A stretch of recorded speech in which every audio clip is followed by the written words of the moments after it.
Alors, bienvenue à l'Église Connexion, si je n'ai pas encore eu l'occasion de vous saluer. Il y a une tendance dans le christianisme, une nouvelle tendance qui est, surtout dans le christianisme, dans les centres urbains, on le voit beaucoup, une tendance qui est en hausse depuis quelques décennies. On la voit beaucoup à Paris. Elle n'a pas de vrai nom, mais j'aime l'appeler le zapping évangélique. Et quelqu'un a déjà fait du zapping à la télé, où on n'arrive pas à rester sur une chaîne, mais on fait clic, 5 secondes, clic, 5 secondes, clic, 5 secondes. C'est ce qu'on appelle le zapping. Alors, cette tendance, j'aime l'appeler le zapping évangélique. Donc, un zapper évangélique est quelqu'un qui a tendance à vouloir tout essayer, tout tester, et qui au final n'est satisfait pour rien. C'est quelqu'un qui veut, au nom de mieux connaître le plus grand corps de Christ, qui veut sauter d'église en église en église, sans cesse. Quand il a envie de quelque chose de solennel, par exemple, il va à une église qui est plutôt traditionnelle, plutôt conservatrice, plus ancienne. Quand il a envie de quelque chose qui bouge un peu plus, il va chez Hillsong. Quand il a envie de la familiarité, il rentre dans l'église où il a grandi. Par le zapping d'église, il voit ce qui se passe dans plein d'églises, donc il voit plein de choses différentes. Il a l'impression de gagner en appréciation de tout ce que Dieu fait. Il a l'impression d'avoir une vision plus large de ce que Dieu fait dans le monde évangélique, dans le monde chrétien, parce qu'il voit un peu de tout. Il voit beaucoup de méthodes et de ministères différents, et du coup, il a beaucoup d'idées qu'il n'hésite pas à partager avec la personne qui est devant lui, l'église qui est devant lui, peu importe laquelle c'est, il est toujours très rapide à partager ses idées. Et ainsi, il voit son encouragement à l'église qu'il visite et son partage de ses nouvelles idées comme son ministère envers le corps de Christ. Alors c'est vrai que je caricature un peu. Il y a certaines personnes comme ça, pas beaucoup, mais il y a pas mal de personnes qui partagent au moins quelques-uns de ces caractéristiques. Il y a beaucoup de gens qui le font de manière plus ou moins exagérée, qui n'arrivent jamais à rester dans un seul endroit et à se consacrer à une église, des gens qui sont prêts à partir d'une église au moindre soupçon d'ennui ou de gêne. Et les zappeurs évangéliques, pour toutes les nouvelles idées qu'ils attirent, ils ont un problème très simple. Ce n'est pas ainsi que la Bible nous appelle à servir le corps de Christ. Désolé, c'est tout simple, mais c'est comme ça. On peut avoir beaucoup de grandes idées sur comment servir le corps, on peut être très innovateur sur la manière dont on peut servir le corps, mais si on néglige ce que la Bible dit explicitement de faire, on ne sert pas vraiment le corps. On se sert nous-mêmes. Parce que là, en fait, grosso modo, on dit à Dieu, je sais ce que tu as dit, mais désolé, je préfère faire autre chose. Paul vient de passer 3 chapitres à nous parler de tout ce qui est à nous en Christ. C'est ce qu'on voit depuis le mois de septembre. Donc, on a passé beaucoup de temps là-dessus. Il a consacré 3 chapitres entiers à quasiment rien que la doctrine. Et maintenant, au chapitre 4 et au verset 1, il fait la transition de la théologie à l'application de cette théologie. Autrement dit, il nous dit maintenant que nous savons que toutes ces choses incroyables que nous avons vues ensemble sont vraies pour nous, comment allons-nous vivre? Quelle en sera notre réponse? Nous avons été adoptés dans la famille de Dieu à la louange de sa grâce glorieuse, il dit au chapitre 1. Et maintenant que nous sommes véritablement ses enfants, il nous demande d'apprendre à vivre comme des enfants du roi, à vivre comme la famille du roi. Et donc, c'est ce qu'il va nous dire pendant les 3 chapitres à venir, qu'on va voir jusqu'au mois de mars à peu près.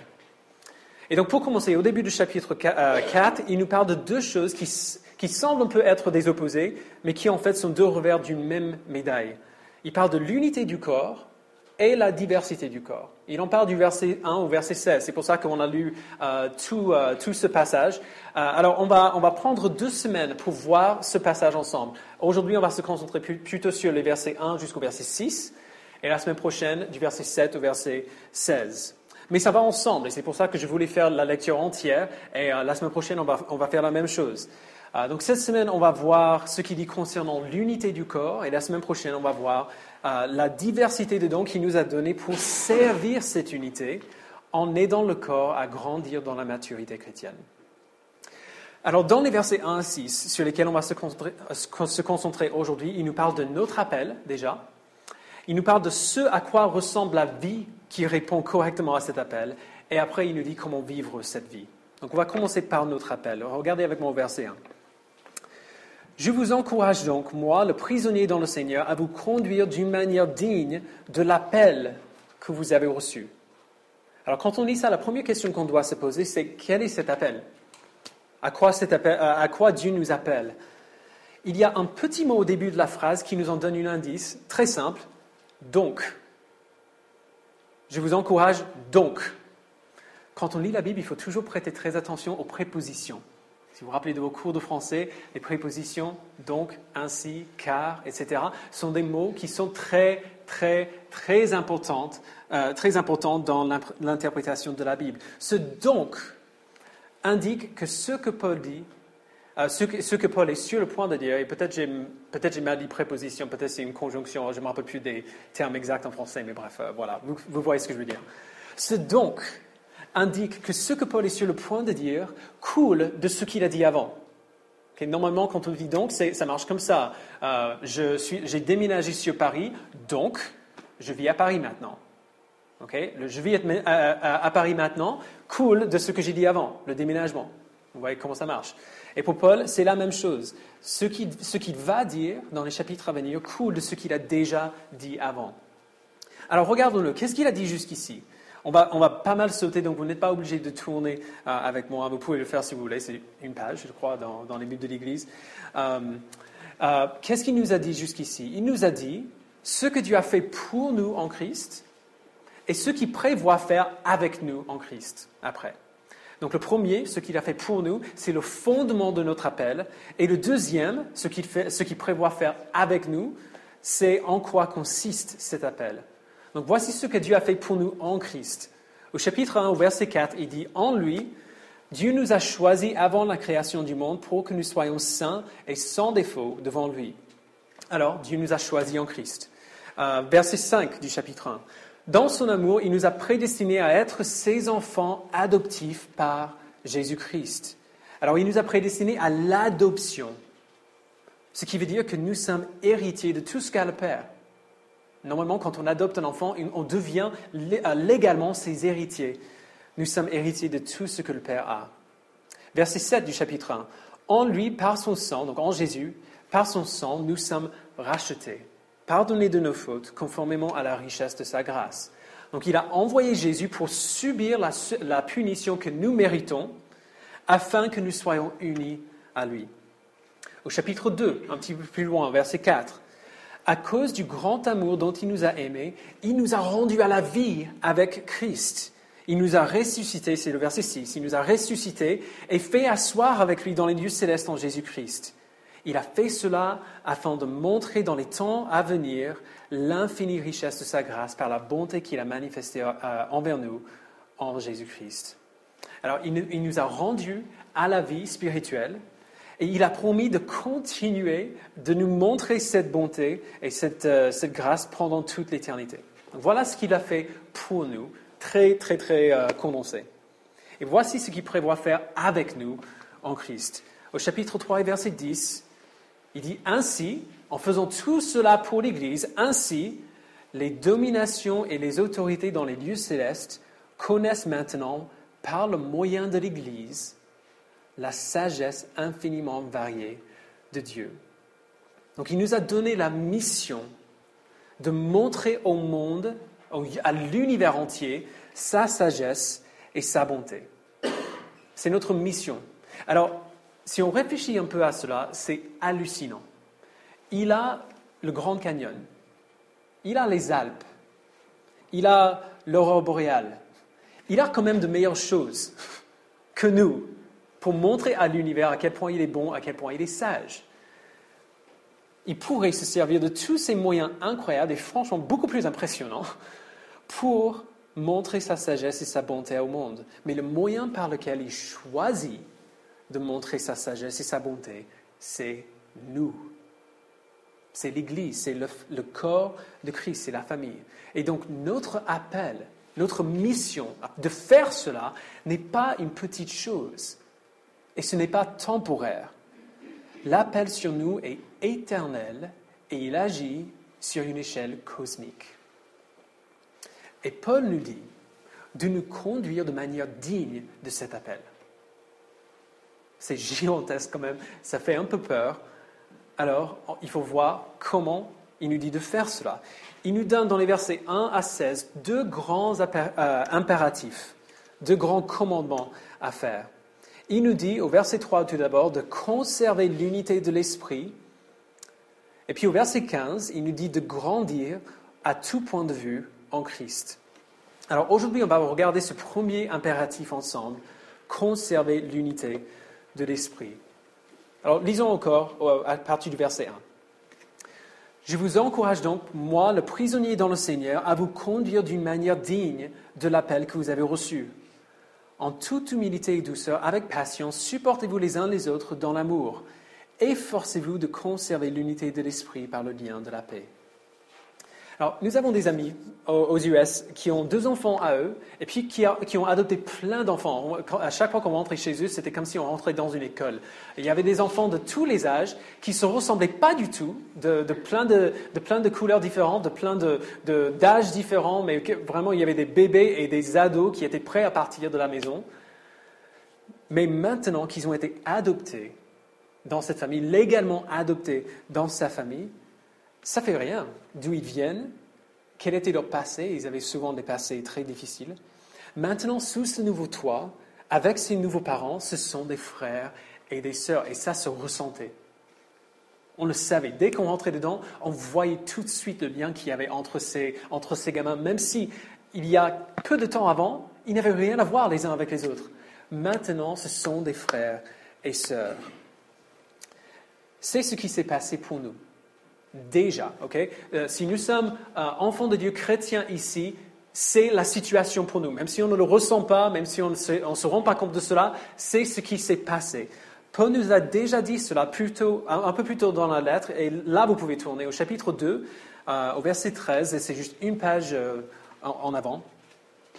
Au chapitre 2, au verset 13, il dit, il a parlé de notre séparation, du fait qu'on était séparés les uns des autres. Il dit au verset 13, « Mais maintenant, en Jésus-Christ, vous qui autrefois étiez loin, vous êtes devenus proches par le sang de Christ. En effet, il est notre paix, lui qui des 2 groupes n'en a fait qu'un, et qui a renversé le mur qui les séparait, la haine.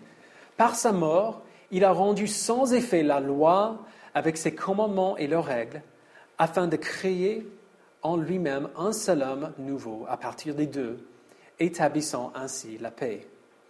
Il a voulu les réconcilier l'un et l'autre avec Dieu en les réunissant dans un seul corps au moyen de la croix, en détruisant par elle la haine. » Donc il a établi la paix. Il nous a réconciliés les uns avec les autres. Il a établi la paix entre nous et lui-même, et puis entre nous, les uns entre les autres.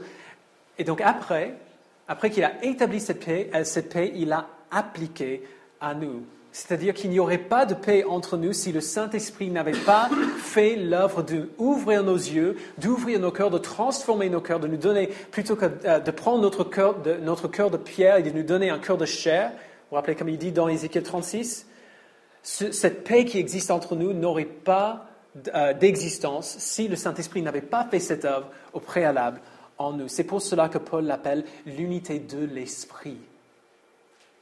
Il a pris cette paix que le Père a offert à sa famille et le Saint-Esprit l'a appliquée à nous pour qu'il marche, pour qu'elle fonctionne dans la famille de Dieu. Ça, c'est déjà passé. Okay? Nous sommes déjà adoptés dans sa famille. Nous sommes déjà pleinement frères et sœurs en Christ. Même si je vous ai rencontré pour la première fois aujourd'hui, bonjour, vous êtes mon frère, vous êtes ma sœur en Christ. Et je suis ravi de te connaître plutôt, on se tutoie dans la famille. Mais maintenant, Paul nous dit que nous devons travailler pour conserver cette unité. On est d'accord que même si on est de vrais frères et sœurs, ça ne va pas toujours fort dans la famille. La famille demande du travail. Et c'est important parce que trop souvent, on voit l'Église comme optionnelle pour le croyant ou alors comme une sorte de club social. À quel point est-ce que ce serait aberrant pour un enfant qui est adopté dans une famille qu'il aime d'agir comme si les membres de cette famille étaient de simples connaissances à prendre ou à laisser. Si nous sommes sauvés dans une famille adoptée par Dieu, alors la vie de cette famille, la vie de la communauté est absolument essentielle pour le croyant et non pas un simple ajout au planning du dimanche afin de soulager nos consciences après les excès du samedi soir. L'Église n'existe pas pour cela. Donc la première application de l'Évangile que Paul vient de passer 3 chapitres à nous expliquer, la première application de cet Évangile, c'est restez proches à vos frères, restez proches à vos sœurs, vivez en unité avec eux. Et Paul dit que cette unité, il revient un petit peu en arrière, il nous dit que cette unité est à la racine de comment nous sommes sauvés. Verset 4. Il y a un seul corps et un seul esprit, de même que vous avez été appelés à une seule espérance par votre vocation. Il y a un Seigneur, une seule foi, un seul baptême, un seul Dieu et Père de tous. Il est au-dessus de tous, agit à travers tous et habite en nous tous. Donc nous sommes sauvés dans un corps, par un esprit, à une espérance, par un Seigneur, par le moyen d'une foi, dans un baptême, afin de vivre pour un Dieu, le Dieu unique. Et donc, puisque cette unité avec Dieu et cette unité les uns avec les autres est au cœur de l'Évangile même par lequel nous sommes sauvés, nous devons à tout prix conserver cette unité qui existe entre nous. Ce n'est pas une petite chose. Rappelons-nous de l'appel qui est sur nous. Alors, la question qu'on a envie de poser maintenant, c'est comment on fait ça? Comment vivre comme ça? Surtout, si je reprends l'exemple que j'ai donné tout à l'heure, des gens que je viens de rencontrer, je dis « Bonjour, tu es mon frère, tu es ma sœur, je suis ravi de te connaître. » Et maintenant, qu'est-ce qu'on fait? Il nous dit comment le faire dans les versets qu'il a précédés. Il commence en tout cas. Au verset 3, Paul nous dit « Efforcez-vous de conserver l'unité de l'esprit par le lien de la paix. » Donc du coup, ça va prendre beaucoup d'efforts. Ce n'est pas pour rien qu'il a dit « Efforcez-vous de conserver cette unité. » Il va falloir beaucoup d'efforts pour faire cela. Alors, comment faire ces efforts? Comment travailler, non seulement en tant qu'individu, mais en tant que corps, en tant qu'unité, en tant que la famille de Dieu. Dieu nous donne des outils pour travailler pour l'unité du corps, et ces outils sont des dispositions de cœur qu'on est appelé à mettre en œuvre alors qu'on travaille pour cette unité. Et donc tout d'abord, nous devons travailler humblement. Tout cela c'est contenu dans le verset 2. Nous devons travailler humblement. Il dit au verset 2, en toute humilité. Et donc, qu'est-ce que l'humilité? À quoi ça ressemble? C.S. Lewis a dit que l'humilité, ce n'est pas penser moins de soi-même, mais penser moins à soi-même. L'humilité, ce n'est pas se flageller sans cesse pour tous les problèmes que nous avons ou se lamenter pour tous les problèmes que nous avons. L'humilité, ce n'est pas penser moins de soi-même, mais penser moins à soi-même. Et c'est vrai, mais si on pense moins à soi-même, qu'est-ce qui remplit ce trou? Si du coup on fait des efforts pour penser moins à nous-mêmes, qu'est-ce qui va remplir ce trou-là? À quoi devons-nous penser au lieu de penser à nous-mêmes? Pour le chrétien, la réponse est toujours...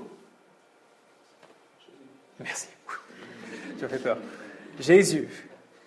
L'humilité chrétienne, c'est penser moins à nous-mêmes et penser plus à Christ. Et qu'est-ce qui se passe quand on pense beaucoup à Christ? Nous nous souvenons de comment il s'est humilié lorsqu'il est venu sur terre, comment il s'est laissé abuser par les personnes qu'il a créées afin de les sauver de leurs péchés, comment il s'est dépouillé lui-même en prenant la forme d'un serviteur, en mourant pour nous.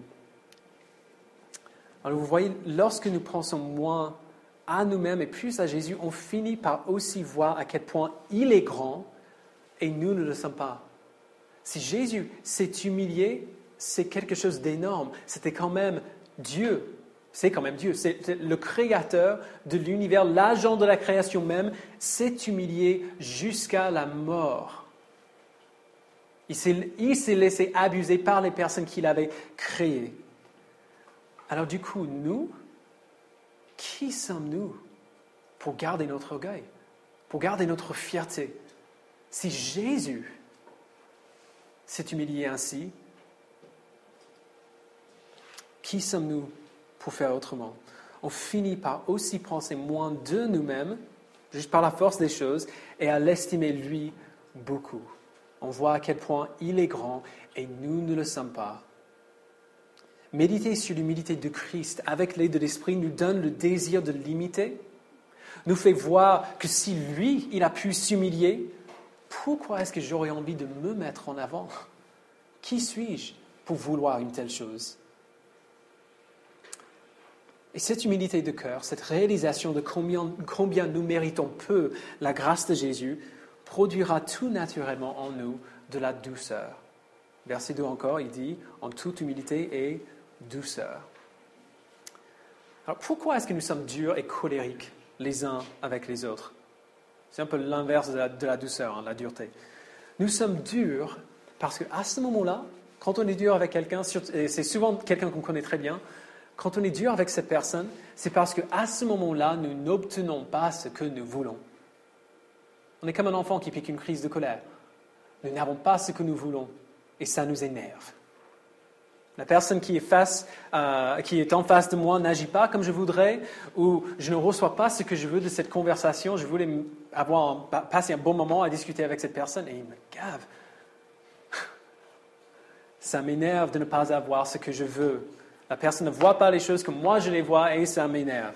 Une attitude dure est un symptôme d'un esprit orgueilleux qui veut tout pour moi. Donc encore, ça coule de l'humilité qu'on a vu avant. Alors naturellement, si nous nous modélons d'après l'humilité de Christ, cette dureté n'aura aucune place.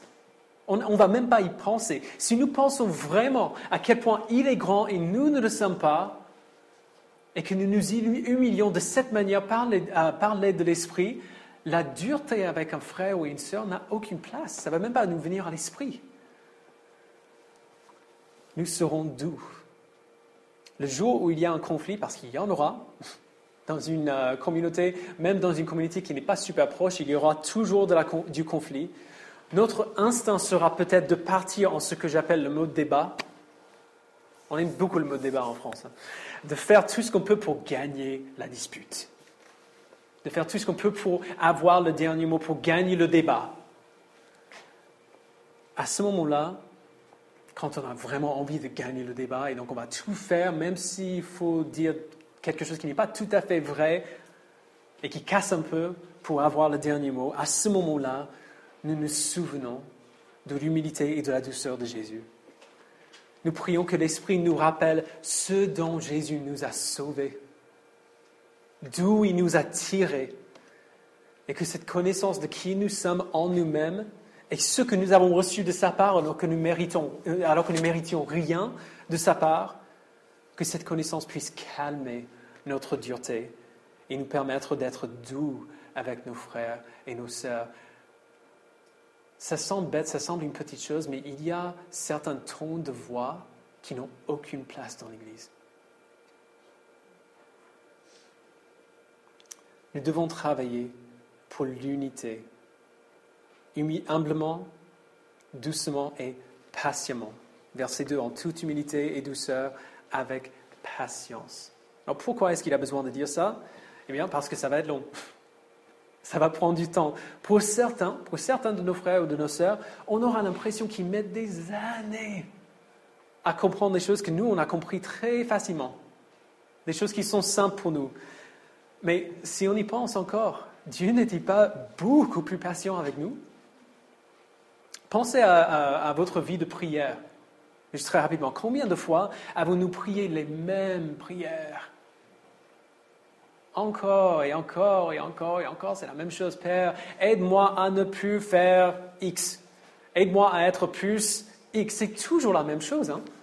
C'est différent pour chacun d'entre nous, mais pour moi, c'est toujours les mêmes choses qui reviennent sans cesse et sans cesse et sans cesse. Et est-ce qu'il perd son calme? Est-ce qu'il est impatient avec moi?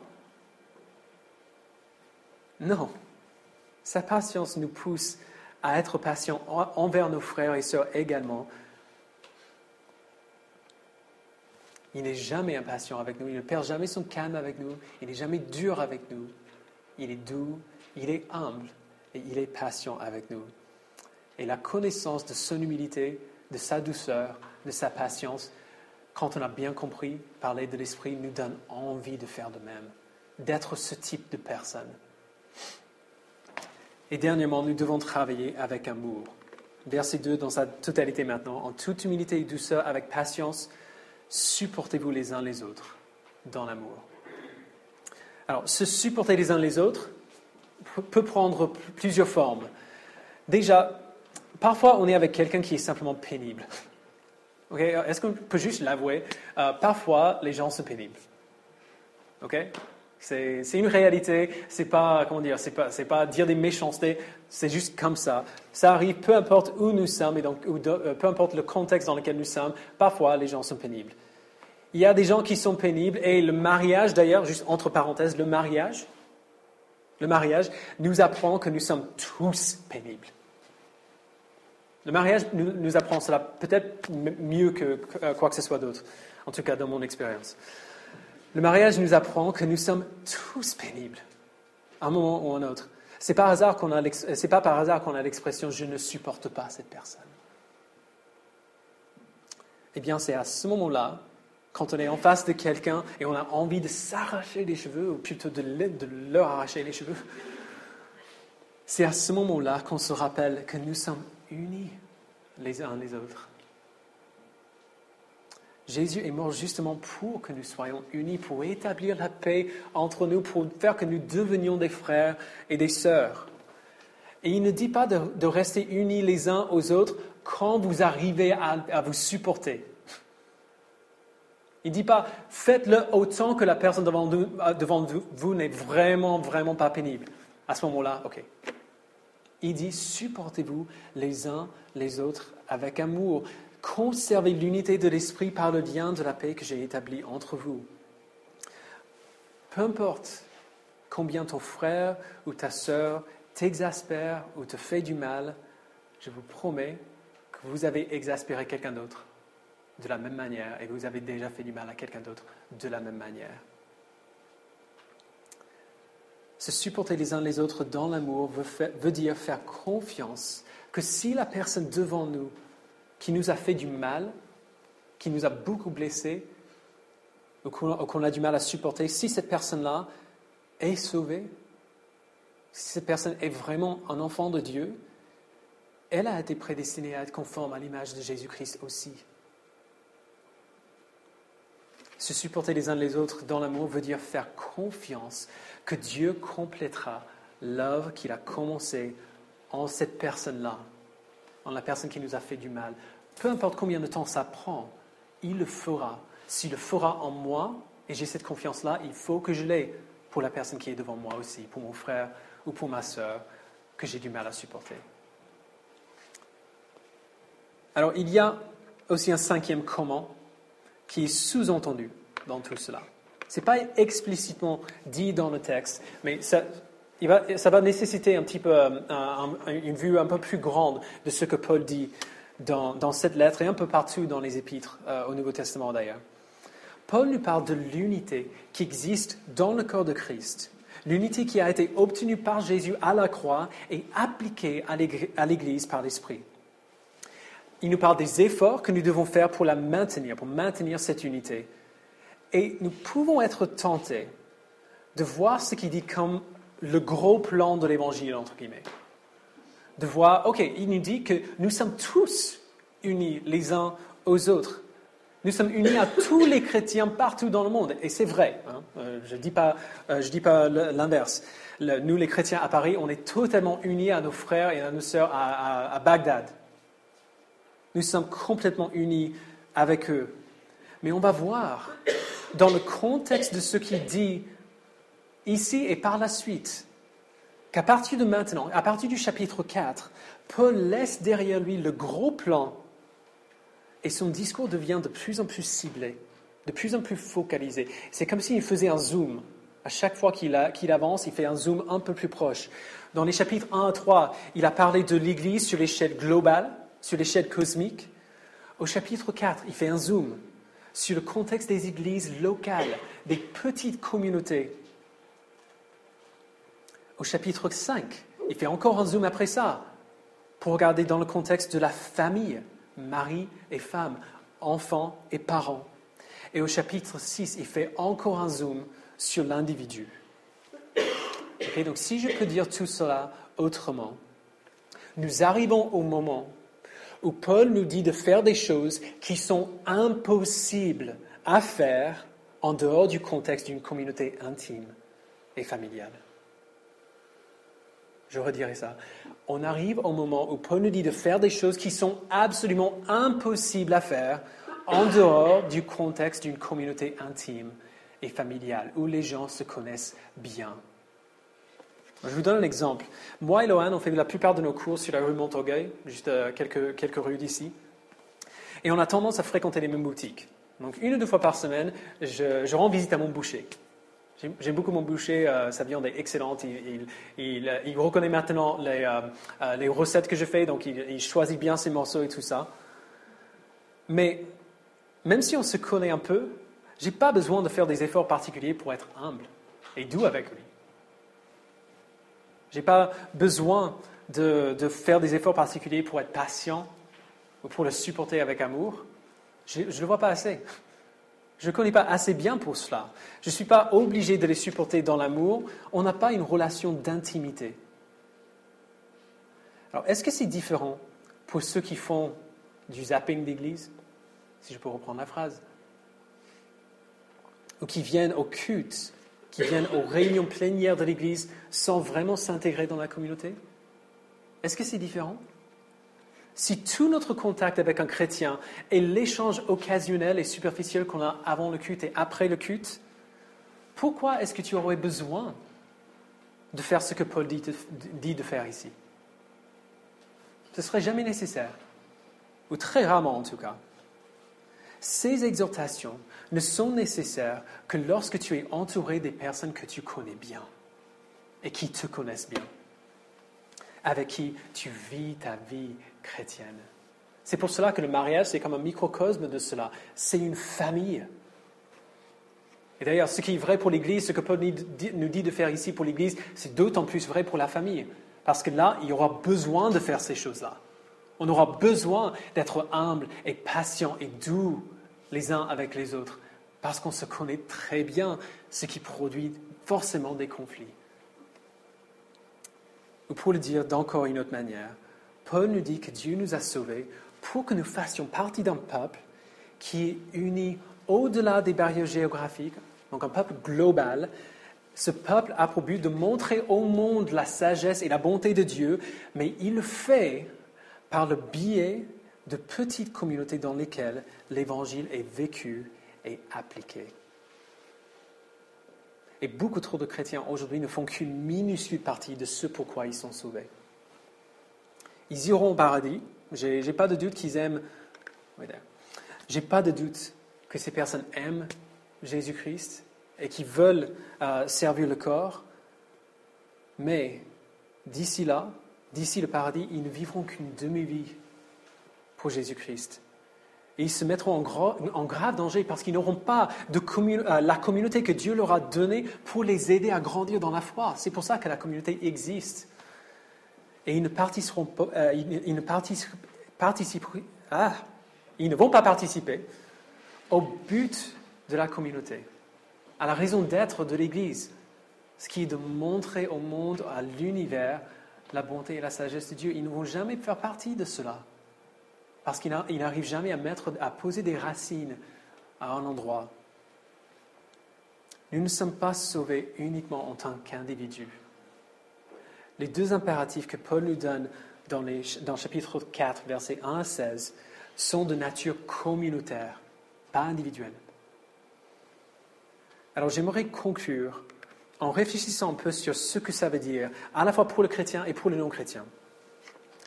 Donc si tu es chrétien, tu n'as pas été sauvé uniquement pour aller au paradis. Ce serait peut-être plus facile si le but du salut, c'était uniquement le paradis. Donc maintenant que je suis sauvé, je peux faire ce que je veux, je peux vivre une vie très facile et agréable jusqu'au jour où je vais au paradis où tu diras même encore mieux. Ce n'est pas pour cela qu'on a été sauvé. Nous avons été sauvés pour faire partie de quelque chose de beaucoup plus grand, d'une histoire qui se déroule sur l'échelle cosmique.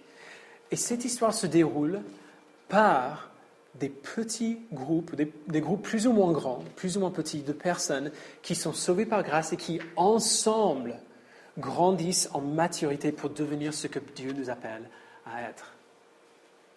Alors, si tu es d'une grande ou d'une moindre mesure un zappeur évangélique, j'aimerais vous exhorter avec tout l'amour que j'ai. Arrête de faire semblant que tu vis une vie chrétienne. Tu fais peut-être de très bonnes choses et je ne doute pas du tout que tu aimes Jésus. Mais si tu vis ainsi, tu ne vis qu'une demi-vie pour Jésus. L'Église universelle n'est pas les Champs-Élysées. Tu ne peux pas y faire du lèche-vitrine. Ce n'est pas à cela que nous avons été appelés. Si tu te dis chrétien, mais tu ne vis pas ta foi dans le contexte d'une communauté de croyants avec lesquels tu vis ta foi, peu importe laquelle c'est, que ce soit ici ou ailleurs, si tu ne vis pas ta foi dans le contexte d'une communauté de croyants avec lesquels tu vis ta foi, tu fais peut-être beaucoup de belles choses, mais ce n'est pas une vie chrétienne que tu vis. Je t'en supplie, fais partie d'une communauté. Ancre-toi dans une communauté de croyants. Ancre-toi dans une famille de Dieu locale. Tes frères et sœurs ont besoin de toi et toi, tu as besoin d'eux. Alors pour nous qui sommes pleinement engagés dans une communauté qui commencent à faire, peut-être très imparfaitement, mais qui font ce que Paul dit ici, faisons tous nos efforts pour le faire encore plus, pour conserver l'unité qui existe entre nous. Pour conserver l'unité de l'esprit qui est là entre nous. Conduisons d'une manière digne de l'appel que nous avons reçu de sa part. En toute humilité et douceur, avec patience, supportons-nous les uns les autres dans l'amour. Et ainsi montrons à Paris, à Châtelet-Léal, la sagesse et la bonté de Dieu. Incarnons l'Évangile pour eux. Alors un dernier mot pour vous qui ne faites pas partie de la famille de Dieu. Peut-être il y a certains ici qui ne sont pas chrétiens, qui ne connaissent pas Jésus. Si vous voulez l'admettre ou non, si vous le réalisez ou non, il y a un désir en toi. Je vais te tutoyer. Il y a un désir en toi pour la communauté. Même si tu ne le sais pas, même si tu ne te rends pas compte de cela ou tu ne veux pas l'admettre, il y a un désir en toi pour la communauté. Dieu nous a créés pour être des créatures communautaires. Ce n'est pas un accident qu'on fait des villes, que les gens se rassemblent dans des villes, dans des villages, que les gens ne vivent pas en général seuls. Dieu nous a créés ainsi. Alors peut-être que tu as des amis, une famille qui servent d'une communauté, mais ces attachements, qui ne sont pas du tout à négliger, je ne dis pas qu'il ne faut pas faire partie d'un groupe d'amis ou d'une famille, mais ces attachements-là sont comme une ombre de ce que Dieu a prévu pour nous. Un reflet très pâle de ce qu'il a prévu pour ses enfants. Imagine ce que ce serait d'être unis à un peuple, non seulement grâce aux hobbies, aux passe-temps en commun, aux affinités mutuelles, mais par une unité éternelle, par une mission éternelle qui contribuera à ta joie éternelle. Jésus est mort pour nous ramener dans ce peuple-là, pour nous donner cette mission-là. Il a ouvert la porte à tous ceux qui veulent venir vers lui pour être unis à lui-même, ce qui est l'essence de cette joie éternelle. David a dit dans le psaume 16, il y a d'abondantes joies devant ta face, des plaisirs éternels à ta droite. Il nous a ouvert la porte à tous ceux qui veulent venir vers lui pour être unis à lui-même, ce qui est l'essence de cette joie éternelle, et pour être unis au reste de la famille. Et la famille, c'est le champ sur lequel cette joie éternelle se déroule, se dégage, se célèbre. Si tu le sais ou non, si tu veux l'admettre ou non, tu as soif de cela. Alors, j'aimerais t'encourager. Entre.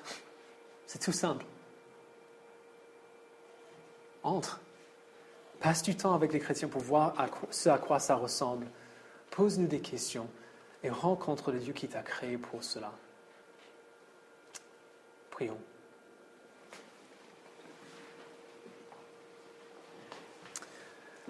Père, je te remercie pour l'unité que tu as établie entre nous-mêmes et toi, et entre les uns entre les autres. Père, c'est quelque chose qu'on arrive à peine à comprendre. C'est quelque chose qui dépasse toute notre compréhension et tout ce qu'on pourrait mettre dans des mots. Nous avons besoin de toi. Nous avons besoin de ton esprit pour nous faire comprendre à quel point cette unité est vitale pour l'Église. Et nous avons besoin de ton esprit aussi pour voir, Père, que cette unité se réalise, la conservation de cette unité se réalise partout dans le monde, dans l'Église universelle, par le biais de petites communautés de chrétiens qui s'aiment comme une famille, qui vivent leur vie de foi ensemble.